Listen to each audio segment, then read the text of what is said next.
पिछले एक महीने से रूस और यूक्रेन का युद्ध जारी है, लेकिन इसी बीच एक बड़ी खबर आ रही है कि रूस के विदेश मंत्री भारत आ रहे हैं।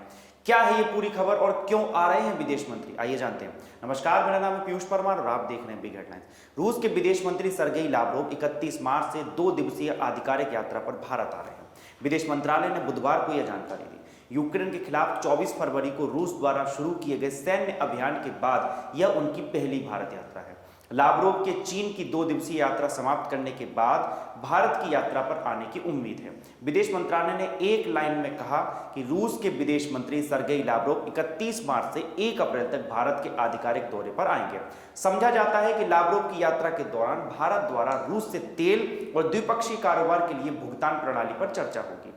सूत्रों के अनुसार इस दौरान भारत द्वारा रूस से S-400 मिसाइल प्रणाली के उपकरणों और सैन्य हथियारों की समय पर आपूर्ति पर भी जोर दिया जा सकता है। लावरोव की यात्रा ऐसे समय में होने जा रही है जब अमेरिका के उपराष्ट्रीय सुरक्षा सलाहकार दलीप सिंह और ब्रिटेन की विदेश मंत्री भी भारत आने वाले हैं। ट्रस 31 मार्च को भारत का दौरा करेंगी। बता दें कि यूक्रेन रूस युद्ध में भारत के रुख ने पश्चिमी सहयोगी देशों को निराश किया है। ब्रिटेन के विदेश मंत्री ने कहा कि ट्रस सुरक्षा और नौकरियों को बढ़ावा देने के लिए भारत के साथ घनिष्ठ संबंध चाहती हैं। वहीं जर्मनी के विदेश एवं सुरक्षा नीति सलाहकार जेंस प्लॉन्टर भारत के दौरे पर आए हुए हैं। पिछले सप्ताह चीनी विदेश मंत्री वांग यी ने भी भारत का दौरा किया था। इसके साथ इसी सप्ताह हिंद प्रशांत के लिए यूरोपीय संघ के विशेष दूत ग्रेवियल विंसेंटिन नई दिल्ली आए। कई अन्य प्रमुख शक्तियों के विपरीत भारत ने अभी तक यूक्रेन पर आक्रमण के लिए रूस की आलोचना नहीं की है और उसने रूसी आक्रमण की निंदा करने वाले प्रस्तावों पर संयुक्त राष्ट्र के मंचों पर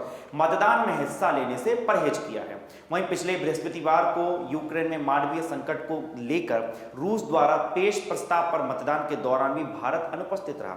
यह इस संघर्ष को लेकर भारत के निष्पक्ष रुख को प्रदर्शित करता है। तो देखना होगा रूस के विदेश मंत्री सर्गेई लावरोव जब भारत आने वाले हैं तो आखिर उसके बाद क्या चर्चाएं होती हैं और भारत और रूस के बीच में अब जो तेल का कारोबार होने वाला है उसमें भारत को कितना फायदा होता है और जिस प्रकार से जो डीलिंग होने वाली है पैसे को लेकर वो किस तरीके से होगी, देखना काफी दिलचस्प होगा। और दुनिया के अगर लहजे से भी हम देखें तो ये काफी महत्वपूर्ण हो जाता है। धन्यवाद, मेरा नाम है पीयूष परमार और आप देख रहे हैं बिग हेडलाइंस।